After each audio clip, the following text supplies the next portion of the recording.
सूरज की पहली किरण जैसे ही धनपुर गांव की छोटी सी नहर पर गिरी, हवा में रुई की तरह उड़ते धूल के कणों के साथ एक आवाज गूंजी, छपाक छपाक।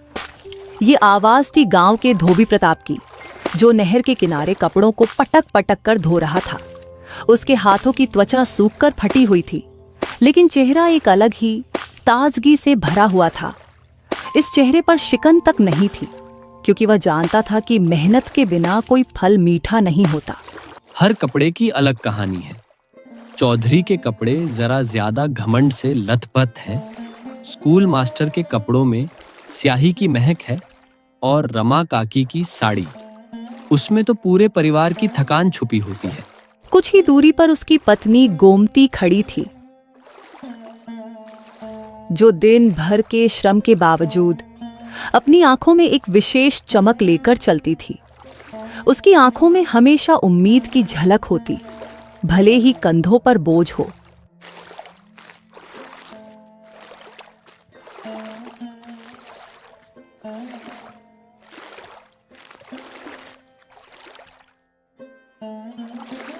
ये जी अकेले क्या बरबरा रहे हो? आप जरूर थक गए हो। जब भी थकान होती है आप ऐसे ही अपने आप से बात करते रहते हो। आप ऊपर आइए, बाकी के कपड़े मैं धो देती हूँ। गोमती, ये थकान नहीं है। मैं तो बस अपने काम के बीच थोड़े खुद से ही बात कर लेता हूँ। इससे मेरे मन को अच्छा लगता है। प्रताप की बातें सुन के गोमती थोड़ा मुस्कुराते हुए चुप हो गई। तभी प्रताप ने गोमती से उनके एक लौटा बेटा विक्रम के बारे में पूछा। अरे गोमती, हमारा बेटा विद्यालय गया कि नहीं, या अभी तक उठा ही नहीं? वो इतनी देर तक नहीं सोता। वो भी आपके जैसा मेहनती है, आपको तो पता ही है। मैंने तो उसको विद्यालय जाने के लिए तैयार कर दिया था। तैयार करने के बाद मैं आपकी मदद करने चली आई। फिर उन्होंने देखा विक्रम अपने छोटे से बस्ता लिए घर के अंदर से उनके तरफ आया। उसकी आंखों में सवाल था और दिल में कुछ ख्वाहिशें। 10 वर्षीय था वो, लेकिन उसकी आंखों में वह समझ थी जो उसके माता पिता के जीवन की कठिनाइयों ने उसे दी थी। बाबूजी, आज विद्यालय में कविता पाठ है, पर मेरी किताब का पन्ना ही फट गया है। शायद मास्टर जी डांटेंगे मुझे। आज स्कूल जाऊं कि नहीं बाबूजी? बेटा, तेरे बाबा की जिंदगी भी पन्नों की तरह फटी हुई है, मगर देख, मैं फिर भी रोज एक नई कहानी लिखता हूँ। तुझे भी लिखनी है सच्चाई की, ईमानदारी की। तू अभी विद्यालय जा, मैं देखता हूँ क्या कर सकते हैं। अगर मुझे कुछ पैसे मिले तो मैं तुझे एक नई किताब खरीद के दूंगा। आप बात तो सही कह रहे हो जी, लेकिन क्या हम हमेशा ऐसे ही गरीब अवस्था में ही रहेंगे? हम तो अपने बेटे को एक नई किताब भी नहीं दे पा रहे हैं। प्रताप ने चुपचाप कपड़े की टोकरी उठाई और घर की ओर निकल पड़ा। उसने कोई जवाब नहीं दिया। बस उसे लगा कि इस घर की तकलीफें उसी के कंधे पर हैं। अगर वह सच्चाई और मेहनत से आगे बढ़ेगा तो एक दिन वह अपने परिवार को हर दर्द से मुक्ति दिला सकता है। गांव में सभी जानते थे कि प्रताप अपनी ईमानदारी और मेहनत से कमाता है। वह कभी किसी से कुछ नहीं मांगता। उसकी मेहनत ही उसकी पहचान थी। एक दिन ये मेहनत उसे जरूर किसी बड़ी मंजिल तक पहुंचाएगी। कुछ ही दूरी पर उसकी नजरें गांव के 2 बिगड़ैल लड़कों पर पड़ी, मंगतू और शिवरा, जो उसे देखकर मजाक उड़ा रहे थे। अबे देखो तो जरा, ये हमारे गांव का कपड़ों का रक्षक आ रहा है। देखो तो कैसे कपड़ों का राजा बन के घूम रहा है। हाँ, राजा नहीं, शायद किसी बड़े घर का नौकर बन जाए, वही इसके लायक है। प्रताप ने उनकी बातें अनसुनी कर दी। उसकी चुप्पी ने उन लड़कों का मजाक बनाना और भी तेज कर दिया, लेकिन प्रताप को इससे कोई फर्क नहीं पड़ा। वह जानता था कि उसका मार्ग सच्चाई का है, और जो किसी के मार्ग में रुकावट डालते हैं उनका खुद का रास्ता हमेशा अवरुद्ध रहता है।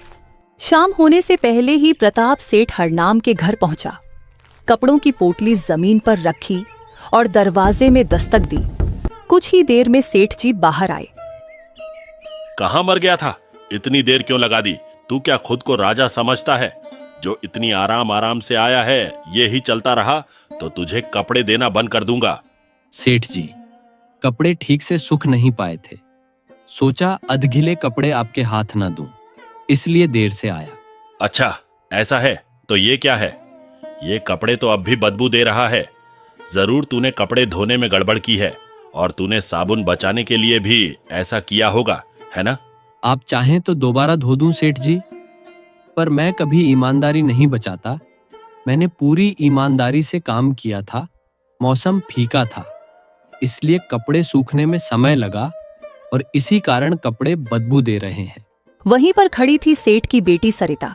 शहर से लौटी थी, शिक्षित थी और नजरिया बिल्कुल अलग। पिताजी, प्रताप जी को देखिए, इनके पास ना धन है ना ओहदा, फिर भी जितनी गरिमा इन्होंने दिखाई है वैसी तो आप में भी नहीं। आप क्यों इनको खरी खोटी सुना रहे हो? तू भी अब इसका पक्ष लेगी? तू कुछ नहीं जानती गांव के लोगों के बारे में। ये आदमी कुछ नहीं कर सकता, सिर्फ कपड़े धोने का काम जानता है और उसमें भी बेकार ही काम करता है। तो क्या हुआ? ये अपना काम पूरी ईमानदारी से करने का प्रयास तो करता है ना, और किसी की मेहनत का ऐसे मजाक बनाना नहीं चाहिए पिताजी। प्रताप सरिता की आंखों में आश्चर्य से देख रहा था। उसने पहली बार किसी अमीर की बेटी को अपने लिए इस तरह बोलते देखा था। उसने बिना कुछ कहे कपड़े उठा लिए और वहां से निकल आया।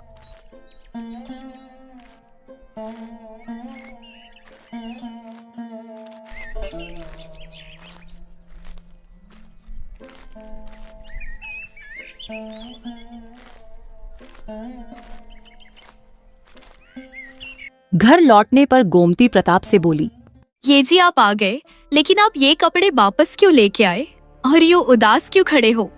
कुछ नहीं गोमती, बस सेठ जी देर से जाने के वजह से नाराज हो गए और उन्होंने कहा कि कपड़ों से बदबू भी आ रहा है और बोला कि ऐसे चलता रहा तो आगे से मुझे कपड़े धोने के लिए नहीं देंगे।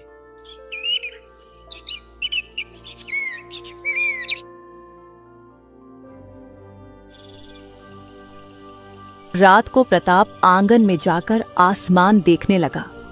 चांद अधूरा था जैसे उसकी जिंदगी, लेकिन तारे झिलमिला रहे थे। हे भगवान, अगर मेरी मेहनत में खोट हो तो मुझे और दुख दे, पर अगर सच्ची हो तो एक दिन मेरी भी बारी आए। मैं अपने बेटे को ऐसी जिंदगी देना चाहता हूं जहां उसे कभी किसी के सामने सिर न झुकाना पड़े। हवा में एक मीठी सरसराहट हुई, जैसे ब्रह्मांड ने उसकी बात सुन ली हो।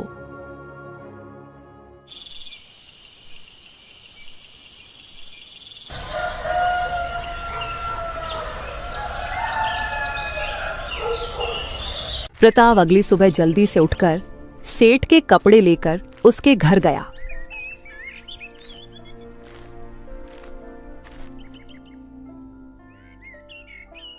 सेठ जी, आज मैं आपके कपड़े सूखा कर लाया हूं और इसमें कोई बदबू भी नहीं आ रहा है। ठीक है, आज कपड़े ठीक लग रहे हैं, लेकिन आइंदा से कपड़े लाने में देरी मत करना, नहीं तो अगली बार से तुझे कपड़े नहीं मिलेंगे। ठीक है सेठ जी, आगे से ध्यान रखूंगा। और हाँ सेठ जी, आज कुछ धोने को कपड़े हैं क्या आपके पास? आज नहीं है, तू बाद में आना, जब होगा मैं तुझे बोल दूंगा। सेठ से ये सुनने के बाद प्रताप भारी मन से घर की ओर निकला और रास्ते में और भी 2-3 घरों में कपड़ों के लिए पूछा, लेकिन कहीं से उसको आज कुछ नहीं मिला। प्रताप खाली हाथ घर लौटा।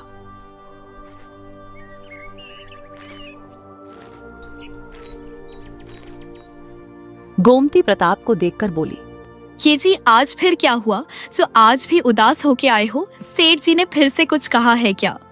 ऐसा कुछ नहीं है गोमती, तुम तो जानती ही हो हमारे हालत कैसे है, और इस हालत में अगर काम नहीं मिले तो जिंदगी और भी मुश्किल हो जाती है।